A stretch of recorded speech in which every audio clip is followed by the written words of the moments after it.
Billy, Hi. we're back. I keep getting the kindest comments saying, well, we miss Lee. Where is she? I'm here. I'm still here. Chris has just been pinch hitting in me. No, not really. Hasn't either. I've been busy, So, we all know. So, just to tell you where we've been. As you know, January I was sick. February we had our preemie grandbaby. So, that took a lot of time. Yes. Which was fine. And then March seemed like things were going well.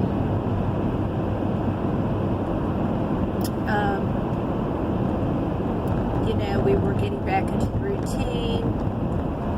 I went to visit Mom. She was doing good. Came back. We started our decluttering, spring cleaning kind of thing going on. And so one Wednesday morning I wake up and it's a text from my brother. He said, "Is Mom okay?" I got a call saying that she was running a slight fever and she was having trouble breathing, so they took her to the hospital. And so, first of all, I couldn't understand why they didn't call me. Right. I'm the one who lives near her. We're power of attorney, her caregiver. But water under the bridge. So Chris and I go over there. Not gonna get angry. Not gonna get angry. Chris and I go over there on Wednesday afternoon, and she looks really To the hospital. to the hospital In Danville, Virginia. in Danville, Virginia. Yeah. And she looks horrible. I mean, she just was struggling to breathe, and Chris said she looked gray. She did.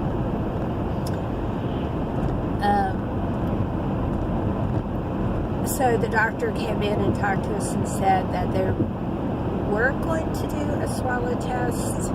That part kind of ran. I was having trouble comprehending it. They were going to do a swallow test on her, and if she flunked the swallow test, that meant that she had, was it aspiration pneumonia? Is that what they called it? Aspirated. Aspirated pneumonia. Aspiration's when you suck things down your windpipe instead of swallowing them. Yeah. And that's a silent killer of a lot of dementia patients. I mean, it's nothing that the memory care unit probably would have picked up on.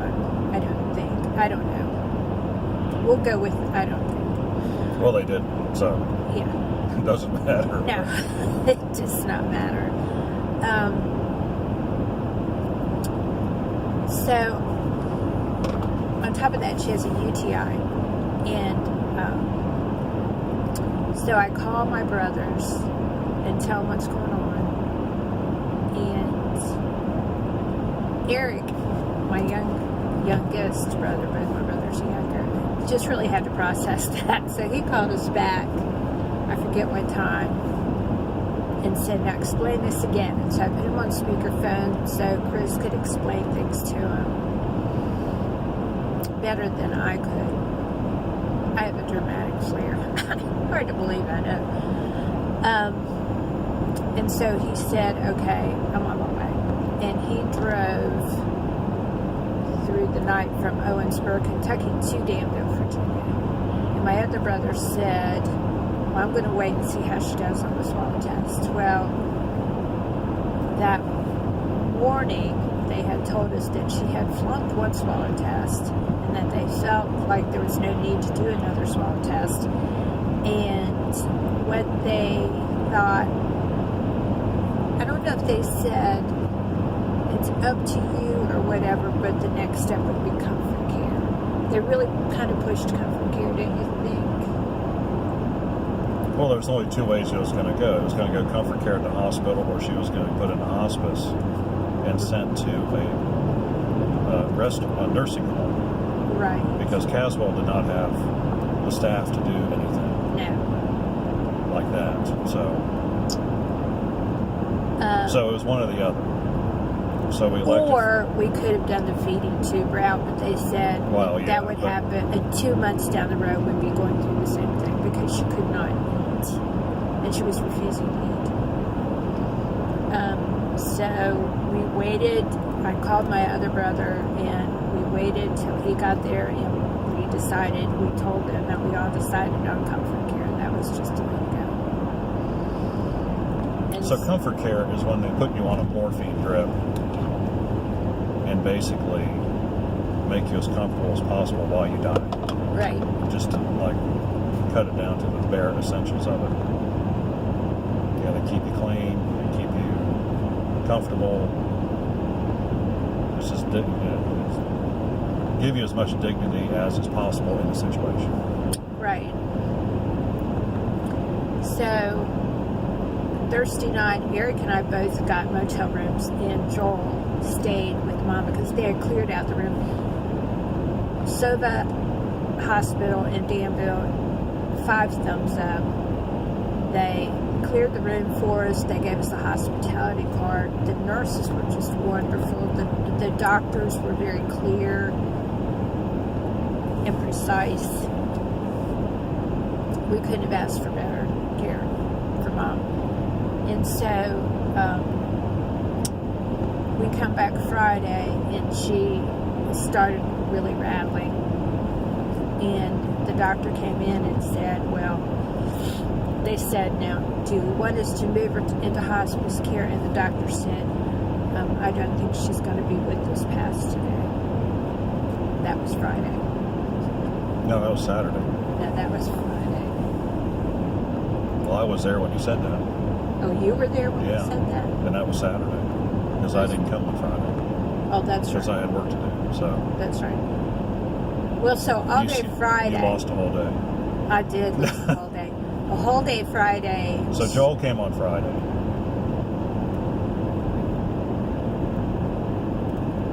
Or did he come? No, yeah, he did come on Friday. He came on Thursday.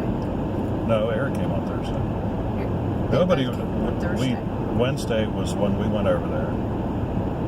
Thursday was when Eric showed up in the morning, or sometime that night. So Right. And so Joel spent Thursday night with Mom. okay. And then Friday Oh right, night. okay, because you guys had the hotel. Right. So Friday night, it seemed imminent. So all 3 of us stayed in the hospital room. Yeah. Okay. And Eric had the bed, and Joel had the chair, the reclining chair. Mom had her bed, and by this time they said she had MRSA also. And so I had a straight back chair with my head on the foot of my mom's bed. Chivalry, I tell you. Well, Joel good. was getting sick, and Eric had just driven through the night. I mean, it was fun. My Fitbit said Not I gonna get slept. angry. I'm not going to get angry. My Fitbit said I slept a fitful total of 2 hours that night. So then you came back on I came Friday morning. Friday morning, and the Met you at doctor. Bojangles. You did meet us at Bojangles. So we got some sustenance. And yeah, because we've been living off of Cheetos. And we would- Cheetos and oatmeal raisin cookies. Which were pretty tasty, by the way. They really were. They were moist. They were very moist. Liked them. Mental note. And the doctor said it was imminent that day. Yeah. So we're So waiting. he upped the morphine to 4, He did. which is 4 milligrams per hour, I guess. I think. But my brother is an analyst, and he said it would take 9 milliliters over a 7-hour period of time Yeah. to be fatal, because we didn't want that to happen. So anyhow, Oh, and Dylan was there. and Dylan came. The Dills, you all love the Dills. When did he And come? He came. Did he come Thursday too, or did he come Friday? He came Friday because he slept in the car, because he had all of his military gear in there. So he had like a Sub-Zero sleeping bag. But it left the key in the ignition. Yeah, that's right. So So his battery was dead. Yeah. So Saturday comes, and then it becomes, oh, Chris slept in the car. Well, no, it was Saturday, and we stayed there the whole day. You left for you left to go let the dogs Yeah, out. because I left the dogs in because I didn't know, We were about an hour and a half away, and they were calling for snow. Well, they were inside. I didn't want them to pee all over the house. So Chris Because they came back, generally don't do that. and Joel had left because he was starting to feel sick. Yeah. And Eric and I must have looked really bad because Chris is like, come on, you guys need to go out. Let's go get some dinner. Let's just get out. What was the name of that place? The Checkered Pig. The Checkered Pig. Very good. If you're in Danville, check it out. Checkered Pig. Good stuff. I got the chicken. Joel said he got the brisket. It was delicious. So, yeah, it was really good. So we're sitting there, and I'm in the chair. Eric's back in the bed, and it's just a fitful sleep because Mom's just rattling and rasping. You ever seen that painting called The Scream? That's what she looked like. I mean, she wasn't screaming, but her mouth was wide open and her head was back, and it was terrifying. It was unsettling. Yeah, it really was unsettling. Well, and she just kept breathing. And Saturday, they told us that it could be 5 minutes or 5 hours. They said that about 4 o'clock. They did. And so, it got to be like, it was about 10. I said, I'm going to go sleep in the car because there was no room at the inn, so to speak. You could have had the straight back chair, put your head on the food of the bed. Yeah, I'd already sat in the straight back chair all day long and my butt was really sore, so I went ahead and I actually did fall asleep after about a half an hour in the car with the heater running. So it's a pretty comfortable car, actually. So I get a knock on the window at 2:15. It's Lee. I think, oh, thank goodness, it's finally over. And she opens the door. She says, she's not dead yet.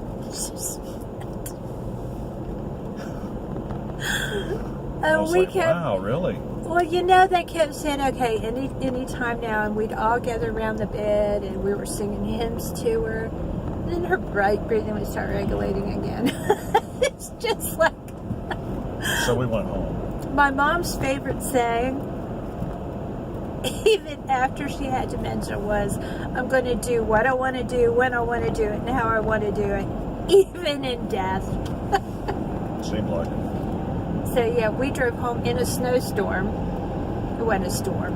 It wasn't a storm, but it was irritating because, it took an extra 45 minutes to get home, so and we roll into the house about 4 a.m. I fall asleep about 5:30. I wake up at 9. I go back to bed at 10. Chris sent me back to bed at 10 in the morning. I slept till 4. She's still holding on. Actually, her blood pressure had gone up and her breathing had gone up. But Chris said that's really common with people on morphine. Yeah, the morphine doesn't kill you.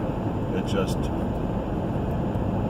makes you comfortable. When you're comfortable, everything appears to get better. But it's really not getting better, but it just appears to get better. She did appear to get better because then I'm sitting there second guessing everything that we had done. Did we do the right thing by comfort care? I mean, they said that she was going to be gone on whatever day that was. And she wasn't. Saturday. So, I woke up at 4 Sunday at 8, and then I went back to bed. And so, I call about 8 o'clock in the morning. They said Mom's oxygen was up to 91. They had given her oxygen through her nose. And she was holding her own. And I was like, okay. And so I went to take a shower, and I get out of the shower, and there's a phone message from my brother, Joel, who had called. And said the hospital's been trying to reach you. Mom just passed away. So she went from, oh, she's doing great, to she just passed away. So that's where I've been. That's where we've been. Yep. And then all the things that have to go with that. You stop being the power of attorney and you become the executor. And then, you have to work out arrangements and you have to notify people. And it's just been tiring. Plus dealing with the emotions of it all. I mean, my mother's a brilliant woman and she had Alzheimer's. And so it was so degrading for her to see what she was. And then, even though it's a blessing, it's still your mom, and I had been her caregiver, and just this wad of emotions, I think. But, yeah, we got through it, and that chapter's done. Well, pretty much, right? There's nothing. Just have to go get the ashes. I do. That's about it, right? Yeah, pretty much. Well, we need to have the graveside thingy. Right. So, but we're not in a super rush. We're mostly doing that for my aunt and my niece and her church family in Indiana so they can have some closure to it. So, yeah. That's where we are. And now we're heading to Easter service because he is risen. Amen. So hopefully we'll start being able to put up some more videos. I don't know. We're kind of in a real, I don't know. It's just kind of a busy time, okay? It's a push. So anyhow, we'll put up what we can. And we think about you and we appreciate you all. So Yes, we do. we'll catch you on the next video.